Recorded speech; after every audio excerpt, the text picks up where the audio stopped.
வணக்கம். நான் உங்கள் தமிழரசன் தருமலிங்கம். இது நெடுஞ்சாலை எஃப்எம் 90.infinity வழங்கும் கதையோடு விளையாடு. வாங்க கதைக்குள்ளே போகலாம். ஒரு கல்லூரி மாணவர்கள் முன்பு பேச்சாளர் ஒருவர் பேசிக்கொண்டிருக்கிறார். அப்பொழுது ஒரு மாணவி எழுந்து கேள்வி கேட்கிறார்.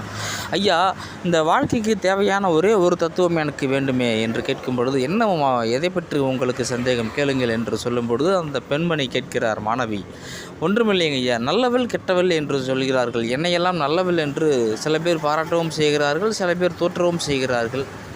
எனக்கே சில நேரங்களில் வருத்தமாகி விடுகிறது. நான் செய்யும் சில நல்ல காரியங்களை செய்யலாமா வேண்டாமா என்று தயங்க வேண்டியதாக இருக்கிறது என்று சொல்லும் பொழுது அந்த பேராசிரியர் பேச்சாளர் சொல்கிறார், ஒன்றுமில்லை என் தங்கமே, இந்த உலகத்தில் நல்லவள் கெட்டவளாக நீ எதை எடுத்துக்கொள்கிறாயோ அதுவாகவே நீ இருக்கின்றாய்.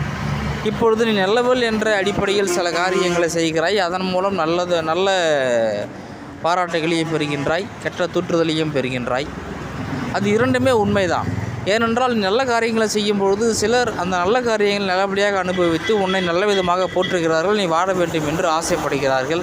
சிலர் அந்த நல்ல காரியங்களை அனுபவித்து விட்டு உன்னை பற்றியே தூற்றுகிறார்கள். அதாவது அவள் ஒரு ஏமாளி, அவளிடமிருந்து நாம் இதை அனுபவித்துக் கொள்ளலாம் என்று தூற்றுகிறார்கள்.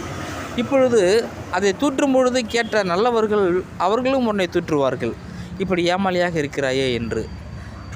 ஆனால் இப்படி ஏமாளியாக இருக்கிறாயே என்று சொல்லும் பொழுது நீ என்ன செய்வாய் என்றால், ஓ சரி, இனிமேல் நாம் ஏமாறக்கூடாது, இந்த காரியங்களை செய்யும் பொழுது இன்னும் கொஞ்சம் நாம் கவனமாக இருக்க வேண்டும் என்று பொறுப்பு உனக்கு வருகிறது அல்லவா? ஆக சுற்றி உன்னை பாராட்டியவர்களும் தூற்றியவர்களும் உனக்கு அந்த பொறுப்பை வர வைப்பதற்காக தூற்றியவர்களும் இருக்கிறார்கள். உன் ஏமாளித்தனத்தை தூற்றியவர்களும் இருக்கிறார்கள். அதை பயன்படுத்தக்குள்ள நினைத்த கெட்டவர்களும் இருக்கிறார்கள். ஆனால் நீயாகவே இரு, பிரபஞ்சம் உனக்கு உதவி செய்யும் என்று சொல்லி முடிக்கிறார்.